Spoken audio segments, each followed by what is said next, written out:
I'm Tom from Continuity, and this is the Vintage News.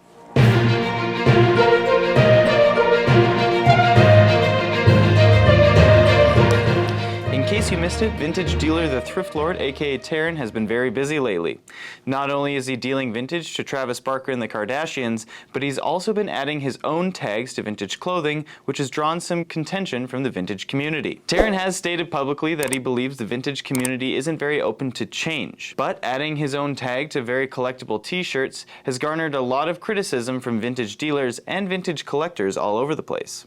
While this isn't necessarily a new thing, Jerry Lorenzo added Fear of God labels to a few collections of vintage t-shirts, and Tisa also added their own embroidery to vintage snapbacks. Vintage is a lot more collectible and popular now than it is back then. While Taryn is doing this in an attempt to make a brand out of the Thriftlord, we believe that most vintage collectors are going to avoid it if they have the choice between a Thriftlord shirt and a normal shirt. What do you guys think? Would you grab a Grail with a Thriftlord tag on it, or would you avoid it completely? Some have said that the age of the influencer is beginning to decline.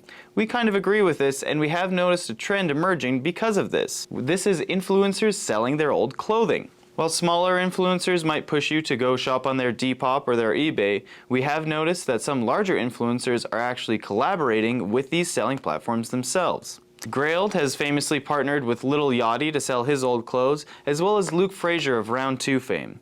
The Kardashians also have their own proprietary website where you can shop secondhand clothing that was worn by them. Because they're not rich enough, they also have to sell clothing that was given to them for free.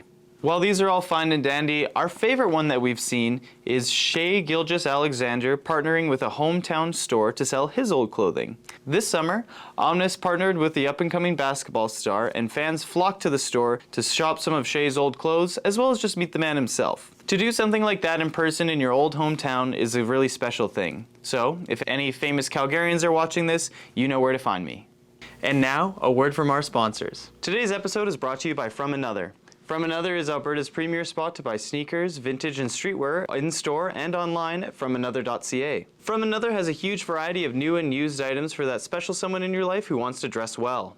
If you know they love clothes, but you're not exactly sure what to get them, the From Another team has put together a holiday picks section where they've put together some of the hottest and coolest items for this holiday season. From Another also ships worldwide and express shipping, so if you're like me and you like to procrastinate your holiday shopping, From Another's got you covered. Use the code VINTAGENEWS at checkout to receive free shipping. That's code VINTAGENEWS at FromAnother.ca to get free shipping. Thanks for listening. Now back to the show. You've probably noticed some of your favorite vintage dealers wearing cool sneakers, as well as some of your favorite sneakerheads wearing cool vintage clothing.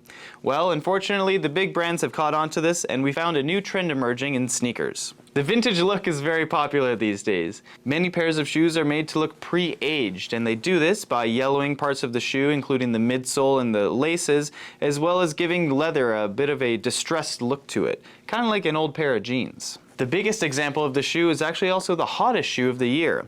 The Jordan 1 Lost and Found released on November 19th, and there was pandemonium with people trying to grab a pair. The name Lost and Found comes from the idea that it's meant to be a 1985 Jordan 1 that has been lost for several years until it was found in 2022, and it has a perfect aged quality to it. Jordan Brand pulled no punches in attempting to make a pre-distressed shoe.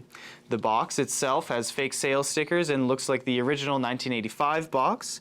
The shoe itself is pre-distressed with tumbled leather, aged midsoles, and even an aged sole, and it comes with a fake little receipt from 1985. While original 1985 Jordan 1s are selling upwards of $30,000, and the resale on the newest Jordan 1 Lost and Found is hovering around $650 at the time of filming this episode.